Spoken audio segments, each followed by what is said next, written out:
Good day everyone, I am TAJANTAJAN and right now we're gonna discuss the rules of the games of the softball. So introduction. Softball is a bat and ball sport played between two teams of 10 players. It is a direct descendant of baseball, although there are some key differences. Softballs are larger than baseball, and the pitches are thrown underhead rather than overhead. Softball is played on a smaller diamond than the baseball. So, the rule number 1, the definitions. So, altered bat. A bat is altered when the physical structure of a legal bat has been charged.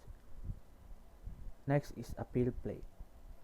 A leave of dead ball appeal is a play of situation in which umpire cannot make a decision unless requested by a manager, coach, or player of the non-offending team. Next is ball compression. Ball compression is the load force in kilograms or pounds required to compress a softball 6.5 mm or 0.25 inches. When measured in accordance with the ASTM or the American Society of Testing and Materials. Test methods for measuring compression displacement of softball. Defensive team. The defensive team is the team in the field. Delayed dead ball. A delayed dead ball is a game situation in which the ball remains alive until the conclusion of a play. Designated player or DP or FP only. The designated player is starting offensive player who bats in the line up for flex player, listed in the 10th position on the lineup card. Next is dislodge base. A dislodge base is displaced from its proper position. Next is double play. A double play is a play that a defense in which two offensive players are legally put out as a result of continuous action. So the dugout or the dugout. The dugout is an area in dead ball territory designed for players, coaches, bat, or boys or girls, and official representative of the team only. So the ejection from the game. Ejection is the act of any umpire ordering a player, official, or any team member to leave the game and grounds for a rule violation for the remainder of the game. Next is fair territory. Fair territory is that part of the playing field within and including the first and third base foul lines from home base to the bottom of the extreme playing field fence and perpendicularly upwards. Fake tag. A fake tag is a form of obstruction of a runner while advancing or returning to a base by a fielder who is not in possession of the ball that impedes the progress of the runner. They're the fielder. A fielder is any defensive player of the team on the field. Next is fly ball. A fly ball is any ball but on into the air. So force out. A force out is an out which can be made only when a runner loses the right to the base which he is accompanying because the batter becomes a batter runner and before the batter runner or a succeeding runner has been put out. The foul territory. Foul territory is any part of the playing field that is not included in the fair territory. Home team. The home team is the team on whose grounds the game is played, or if the game is played on neutral ground, the home team shall be designated by mutual agreement or by a flip of a coin. The home team shall take the third base, dugout 2, and play defense first. So the illegal bat, this is the most known for any for softball or baseball. So illegal bat. An illegal bat is one that does not meet the requirements of Rule 3, Section 1. So the foul ball. A foul ball is a legally bat ball which first settles the foul territory between home and first base or between home and third base. Next is bounds past first or third on or over foul territory. The first touches the foul territory beyond first and third base, while on over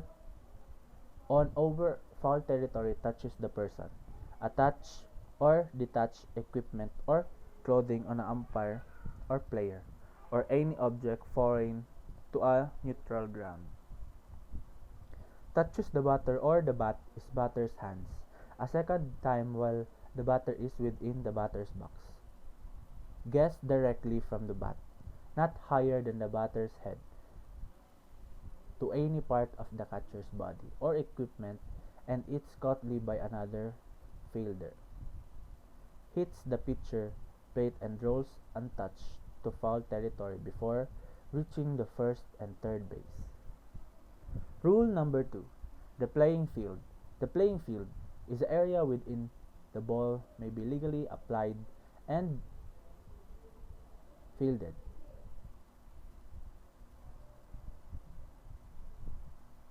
Ground or special rules. Ground or special rules establish the limits of the playing field. May be agreed upon the leagues of opposing teams whenever backstops, fences, stands, vehicles, spectators, or other obstructions are within the prescribed area. The official diamond shall have baselines and pitching distances as set out in the distance table. Set out. Note, if during the game the base distance or the pitching distance is found to be at the wrong distance, correct the error and the start of the next full inning and continuing playing the game. Diamond layout. The 1 meter or 3 feet line on the drawn parallel to from the baseline, starting at the point halfway between home plate and first base. The batter's on deck circle is placed adjacent to the end of player's bench and dugout area closest to the home plate. The batter's box are located on each side of home plate. The lines are considered as being within the batter's box. The catcher's box shall be located to the rear of the batter's boxes. Each coast box are parallel to the first and third base lines, extended from the base towards the plate. The home plate shall be made of rubber and shall be 5-sided figure. The sides shall be parallel to the inside lines of the batter's box. The pitcher's plate shall be the rubber.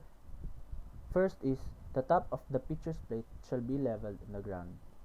The front line of the pitcher's plate shall be distance from the back of point of the plate as set out distance table.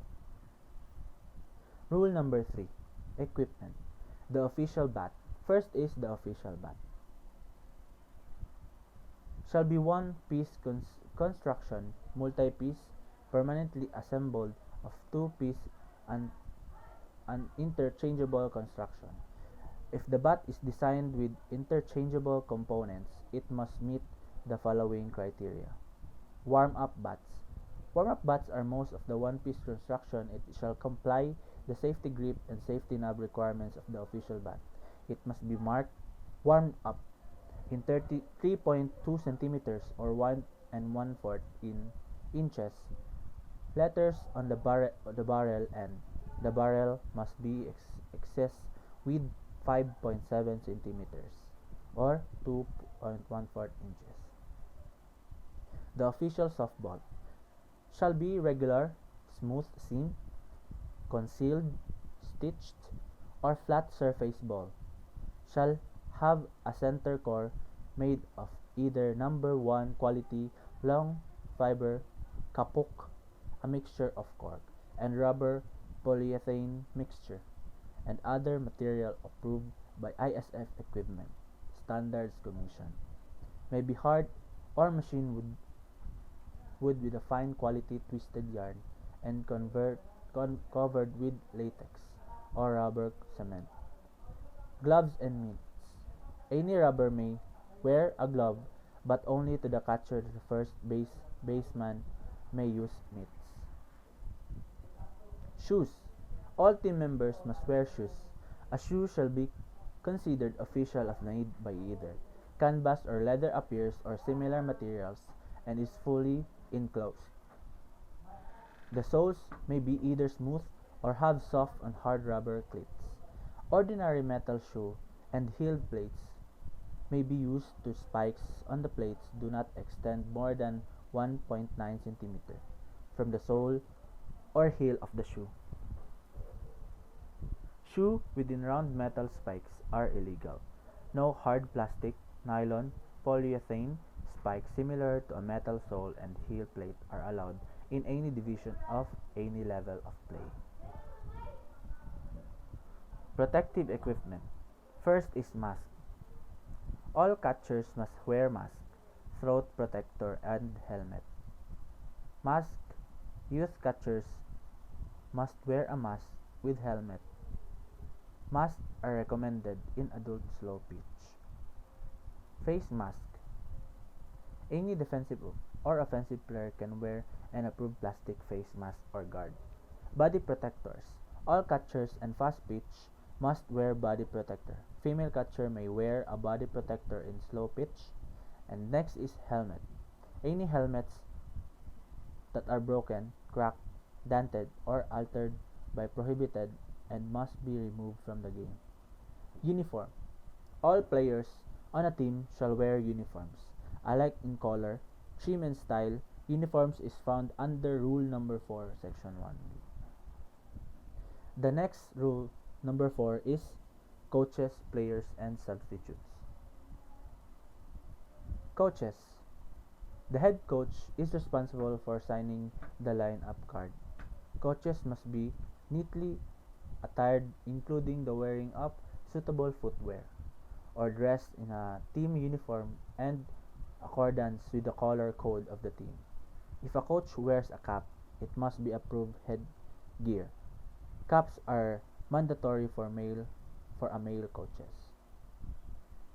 A offensive team coach or base coach is an eligible member of the team, a bat who takes his place on the field within coach's box. So, exception. A coach may leave the coach's box to signal a runner to side, advance, to return on a base, or move out of a fielder's way as long as he does not interfere with the play. So, the lineup cards and rosters. Official lineup cards are to be completed and submitted to the official scorer and the plate umpire at the start of the game. The plate umpire retains the card for the duration of the game. So the starting players. A starting player shall be official when the lineup card is inspected and approved by the plate umpire, the team representative of the pre-game meeting. So the re-entry. Any of the starting players may be substituted to the re-enter once provided such players accompany with same batting position whenever they are on the lineup. So the exception, if the starting player or the current not in the lineup is brought into the lineup as a replacement player. So here's a team shall consist players in the following position.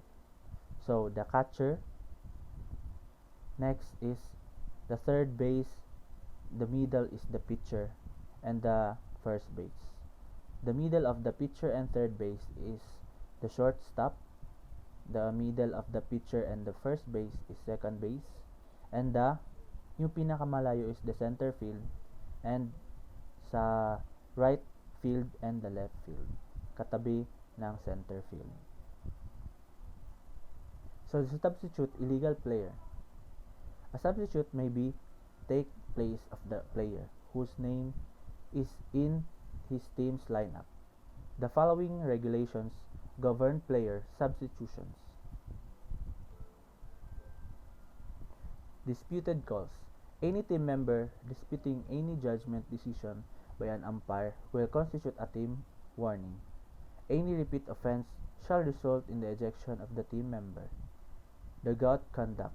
Coaches, players, substitute, or other bench personnel shall not be outside the designated dugout area, except when the rule is allowed when considered justified by the umpire. Replacement player. If the event of any bleeding during the game, that player must be withdrawn from the game if the bleeding cannot stop within the reasonable length of time of his uniform becomes covered with blood. So that was the rule number 1, 2, 3, and 4 of the softball. Thank you.